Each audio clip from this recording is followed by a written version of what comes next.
Olá, bom, então a gente vai conversar sobre 3 livros diferentes, na verdade 4, vocês já vão entender. A gente vai conversar então sobre o Hibisco Roxo, da Chimamanda Adichie, também sobre o Memórias Proibidas, do Paulo Martins Filho, e também nós vamos conversar sobre 2 volumes da Angélica. Sim, eu terminei de ler o 4º volume, lembra que eu falei pra vocês, toda vez que eu terminar de ler 2 volumes, eu vou conversar com vocês sobre eles. Então é isso, caso você tenha interesse em apenas um desses livros, eu vou deixar lá embaixo certinho na descrição do vídeo o horário em que eu vou começar a falar sobre cada um deles, certo?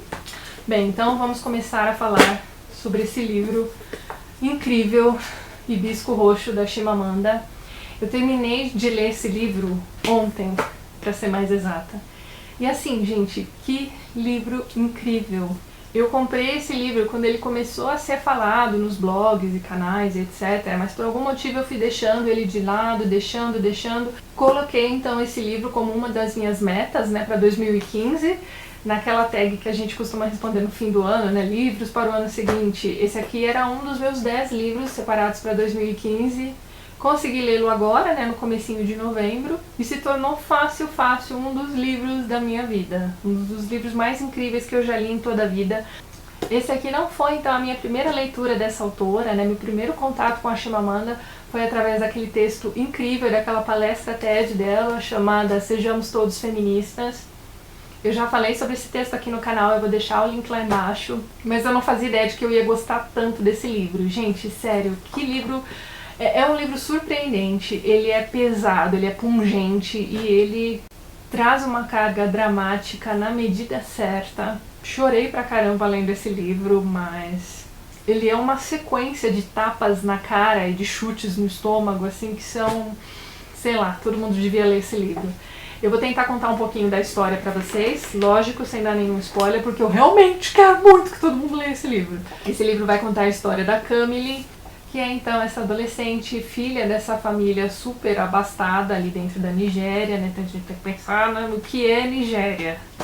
Eles são ricos, ela sempre teve tudo de bom e do melhor. O pai dela é dono de várias fábricas de alimento e ele é dono também de um jornal clandestino, digamos assim, de oposição. E ele foi educado pelos missionários, então ele hoje é um fundamentalista cristão e que trata a sua família assim em rédea curta e ao mesmo tempo que ele ajuda a comunidade, cria muitos empregos, faz doações o tempo todo e enfim, ele é considerado esse grande santo ali na comunidade. Ao mesmo tempo que ele é essa figura tão querida pelo povo, ele é um pai e um marido extremamente violentos. Parece que ele desconta todas as mazelas da vida em sua própria família. Então é complicado, é doloroso você ler aqui o que está acontecendo com essa família nesse momento, né, nesse recorte aqui que a Chimamanda vai fazer pra gente. Para vocês terem uma ideia, ele não permite que os filhos tenham contato com o pai. Então tem um feriado aqui em que ele permite que as crianças fiquem apenas 15 minutos na casa do avô. Não podem ficar mais do que 15 minutos e aqui nesse momento que a gente acompanha a história eles acabam ficando acho que 25 minutos. E eles são castigados assim de um jeito horroroso. Esse aqui é o único castigo que eu vou contar pra vocês, só pra vocês terem uma ideia do que esse maluco faz com os filhos. Ele coloca a filha de pé na banheira e joga nos pés dela água fervendo. E tudo isso por quê? Porque o pai dele é um pagão. Na verdade o pai dele é um tradicionalista que não aceitou aquelas imposições todas da igreja durante o período de colonização. Até que, num dado momento, a irmã dele, né, que é uma professora universitária, o marido acabou de morrer, então ela tem que sustentar os filhos, né, os 3 filhos sozinha. Uma situação difícil, precária, eles não são assim miseráveis, mas eles têm uma situação muito difícil. Eles moram ali na cidade universitária, digamos assim, onde falta luz e água o tempo todo. Mas essa tia tem umas ideias, assim, ela meio que acende uma vela pro diabo e outra, né, pro santo. Ela aceita muita coisa do cristianismo, mas ela tem as raízes dela, tem as próprias crenças, enfim, ela acaba convencendo o irmão a permitir que os filhos, né, tanto a Kimberly quanto o irmão Já, passem alguns dias na casa dela, uma semana de férias na casa dela. E aí a primeira vez em que essas crianças que costumam andar de Mercedes com motorista, que estudam em escolas particulares e enfim, tem tudo do bom e do melhor, entram em contato com a pobreza. e com essa família que funciona de um jeito muito mais livre do que a família deles, né? E a gente vai acompanhar então a mudança que vai acontecer nessas duas crianças, né, na Kimberly e no irmão dela, a partir do contato com essa parte da família.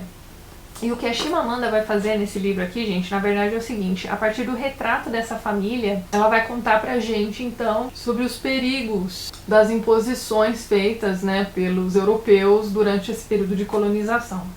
E é uma coisa incrível, assim, a forma como ela escreve é ao mesmo tempo muito forte e muito delicado. Sério, é uma coisa única, assim, vale muito a pena a leitura, fica a dica pra vocês. Recomendo com força, coloque este livro na sua lista de leitura, você não vai se arrepender, sério mesmo. A próxima indicação é um publi editorial. Na sequência eu li então Memórias Proibidas, do Paulo Martins Filho, e assim, gente, eu não sou o público-alvo desse livro. Veja bem a capa, veja bem se você não é remetido imediatamente a 50 tons de cinza só por causa da capa. Mas calma lá, a proposta do Paulo é diferente, acredite.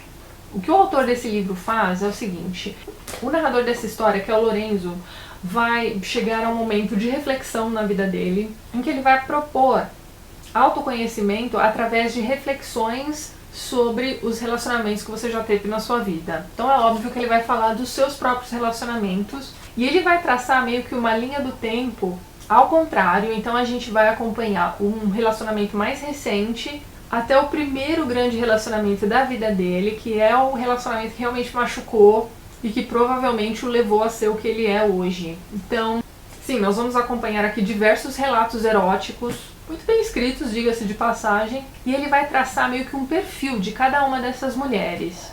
Ao mesmo tempo que ele está apresentando essas mulheres com as quais ele já se relacionou, ele vai fazer uma coisa muito interessante, meninas, que é o seguinte: ele vai contar pra gente meio que os segredos dele para atrair essas moças. E em diversos momentos aqui em que ele estava dizendo a tática que ele estava usando com uma e com a outra, eu me peguei pensando, já fizeram isso comigo, sabe? E eu não tô falando da parte erótica, não, tô falando daquela parte de você realmente chamar a atenção de alguém, entendeu? Eu achei isso muito interessante. Então é aquilo, apesar de eu não ser o público-alvo desse tipo de livro, foi uma leitura bastante válida, digamos assim.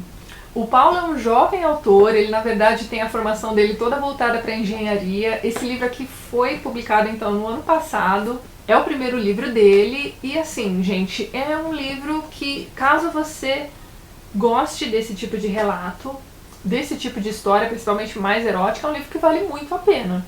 É um livro rapidinho de ser lido e assim, quando você começa a leitura do livro, ele vai dar uma introdução, vai explicar qual é o objetivo dele com esse livro e tudo mais. Quando você começar a ler o primeiro relato da primeira moça, você vai achar assim, ai caramba, é mais do mesmo, mas insista um pouquinho, vai valer a pena. Então, a dica é pra você aí que gosta de livro erótico, porém com conteúdo. Todos os links para as redes sociais em que você pode encontrar o Paulo e também onde você pode adquirir o livro estarão lá embaixo na descrição do vídeo. Muito bem, agora vamos às Angélicas. Minha gente, eu vou deixar o link lá embaixo de onde eu comecei a conversar com vocês sobre essa série. Então assim, de novo eu vou dizer pra vocês que isso aqui é uma série longa de romances que não chegam a ser aqueles romances que você comprava em bancas de revista. São romances históricos, com um fundo histórico muito bem elaborado, tá? Então são livros muito bons mesmo. E é aquele tipo de livro que você não consegue largar. E que toda vez que você termina um volume, você pensa assim, que bom que ainda tem mais 399 livros pra ler ainda. Porque é uma série bem longa, como eu já falei pra vocês. Então tá, como eu já conversei com vocês sobre os 2 primeiros livros, eu vou começar esse vídeo comentando com vocês então sobre o 3º volume, que é o A Caminho de Versalhes, tá? O que acontece aqui? No finalzinho do livro anterior, a Angélica está lá toda desesperada porque seu marido foi pego ali pela Inquisição, foi queimado, aquela coisa toda. Ela ficou totalmente sozinha no mundo, desamparado. O governo, digamos assim, tomou todas as propriedades dela e do marido, ou seja, ela está com uma mão na frente e outra atrás. O que ela faz com os filhos? Ela deixa esses filhos com a irmã e vai buscar alguma forma de sobrevivência por aí.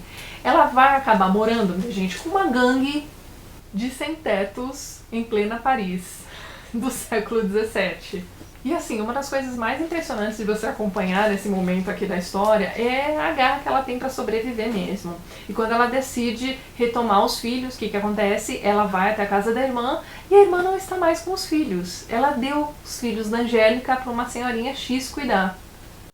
E ela faz uma vaga ideia de onde os filhos estão e tal, então ela vai atrás dos filhos, recupera as crianças, aquela coisa toda. Então assim, é o tipo de história em que quando você pensa que tudo vai ficar bem com a heroína, acontece uma desgraça. Então assim, é um livro com altos e baixos na vida dessa heroína, e se você entrar nessa história mesmo, como é o meu caso, né, eu fico meio, né, desesperada para saber o que vai acontecer. É muito difícil de largar esses livros. Enfim, esse aqui foi então o 3º volume, e assim, a gente vai acompanhar então Angélica lutando para, né, conseguir o seu lugar ao sol novamente. E uma das coisas mais legais que acontecem com ela aqui nesse livro é que ela vai então conhecer um confeiteiro, digamos assim, e ela vai ajudar então dentro dessa confeitaria. E ela tem umas ideias assim sensacionais para fazer, né, os negócios andarem, aquela coisa toda. E uma delas é fabricar chocolate, mas não é qualquer chocolate, chocolate para a bebida chocolate, que ainda não era conhecida na França. Ela vai conhecer o chocolate através de uma cozinheira da rainha, que é espanhola e que mandava importar essa bebida do México. Aliás, mandava importar o cacau do México e fazia a bebida lá. Só que eles faziam uma receita toda maluca e com pimenta. Eu nunca entendi esse negócio de gostar de chocolate com pimenta. Mas enfim, ela acaba então adaptando essa receita e essa confeitaria faz um boom, assim, né? Enfim, fica super famosa por causa desse chocolate. A Angélica ganha muito dinheiro com isso. Só que nem tudo são flores, acontece um negócio horroroso com essa confeitaria, mas tudo bem, ela dá o jeitinho dela, consegue abrir um outro lugar onde ela vai continuar sua venda de chocolate, vai ganhar muito dinheiro, vai se transformar numa das mulheres mais ricas da região e vai conseguir, não vou dizer como, porque vai que você se interessa por ler esses livros, se casar novamente. Um dos cavaleiros do rei, digamos assim, um dos preferidos do rei, que é o Felipe, que por um acaso era primo dela. Só que este Felipe, ao contrário do primeiro marido dela, que era todo fofinho e amoroso, nananã, ele é uma pessoa horrível. E é aí então que a gente vai chegar ao 4º volume, Angélica casada com esse cara que é tipo... Gente, ele é horroroso. Ele a maltrata de jeitos horríveis. E ele frequenta a corte, mas não quer que ela a frequente. E um dos objetivos da vida dela é voltar para a corte, porque afinal de contas este rei... Luís XIV foi responsável diretamente pela morte do marido dela. Veja só você. Então, que isso? É puro sofrimento matrimonial o livro inteiro, até chegar o momento em que a gente vai descobrir por que aquele rapaz tão bonito, tão cobiçado pelas mulheres, é aquele crápula, maltrata todo mundo. Ele é praticamente a Condessa Sangrenta, tá? A versão masculina.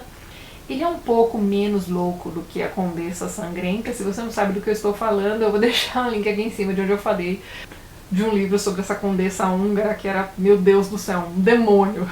Não deixe de conferir o vídeo. Mas enfim, quando a gente fica sabendo, né, que ele foi muito abusado quando criança, adolescente, aquela coisa toda, enfim. Quando ele conta a história triste pra Angélica, a gente vai quase ficar com dó dele, mas ele vai ter um fim terrível. Horroroso. Tipo, até agora, de todas as pessoas que mereceram finais horríveis, esse aqui foi o pior. O fim desse livro é espetacular, gente. Não sei se dá pra vocês verem, mas a capa desse livro traz uma atriz.